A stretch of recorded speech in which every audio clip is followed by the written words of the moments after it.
మీకా గ్రంథం 6వ అధ్యాయం నుంచి చదివాను. మనుష్యుడా, ఏది ఉత్తమమో నీకు ముందే చెప్పాను. న్యాయముగా నడుచుకొనుట. నీ పొరుగువాడి పట్ల నీవు న్యాయంగా నడుచుకోవాలి. నీ సంఘములో నువ్వు న్యాయంగా నడుచుకోవాలి. న్యాయంగా నీ సంఘములో నీ పైన నాయకులుగా ఉన్న వారికి, నీ పైన వాక్యోపదేశం చేస్తున్న వారికి వారి ప్రవర్తన ఫలమును శ్రద్ధగా గమనించటానికి తగిన కాంట్రిబ్యూషన్ నీ వైపు నుంచి ఉండాలి. తగిన కమిట్మెంట్ నీ వైపు నుంచి ఉండాలి. తగిన కలిసి పనిచేసేటటువంటి మనస్సు ఈ 2025లో నువ్వు కలిగి ఉండాలి. అది న్యాయం. అది న్యాయం. రెండవది కనికరం.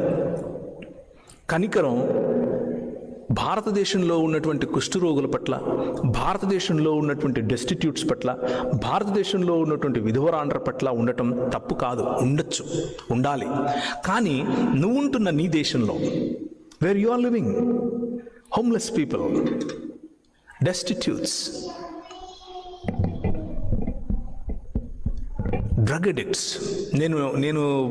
నన్ను రఘు గారు ఒక క్యాంపస్కు పరిచయం చేశారు, డెంటన్ క్యాంపస్కు. ఆ క్యాంపస్లో ఉన్న క్యాంపస్ మినిస్ట్రీ ఉన్న హాల్ ఒకప్పుడు ఒక ట్రాప్ హాల్ అట. అంటే అక్కడ డ్రగ్స్ తీసుకుని అలా పడి ఉండేవాళ్ళు.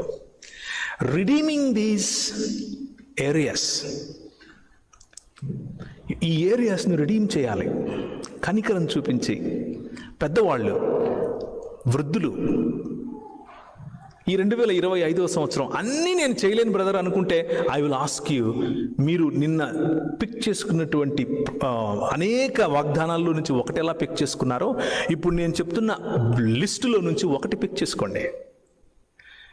నిన్న పొందటం కోసం పిక్ చేసుకున్నారు, ఈరోజు ఇవ్వటం కోసం పిక్ చేసుకోండి.